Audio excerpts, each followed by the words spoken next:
वफाकी हुकूमत ने बशाम हमले में गफलत के जिम्मेदार इंतजामी अफसरान के खिलाफ कार्रवाई का ऐलान कर दिया। वजीर इत्तलात अता तारड़ ने बताया कि फराइज में कोताही बरतने पर RPO Hazara division, DPO upper Kohistan, DPO lower Kohistan, director security Dasu hydro project, commandant special security unit Khyber Pakhtunkhwa के खिलाफ कार्रवाई की जाएगी। फैसला इंक्वायरी कमेटी की सिफारिशात की रोशनी में किया गया।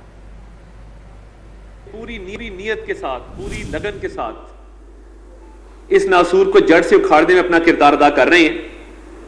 इंक्वायरी कमेटी ने जब अपनी रिपोर्ट भेजी उसमें वजीर आजम साहब ने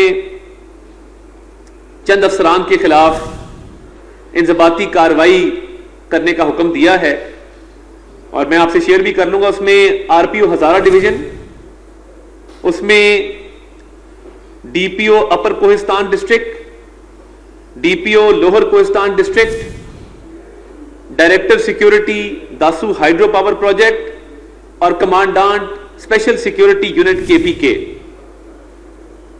इनके खिलाफ 15 दिन के अंदर डिसिप्लिनरी एक्शन और इनके खिलाफ जो इंक्वायरी रिपोर्ट आई है, इनके खिलाफ जो इंजबाती कार्रवाई का कहा गया है और कहा गया है कि इन्होंने अपने फराइज में गफलत बरती, इनको अलर्ट होना चाहिए था।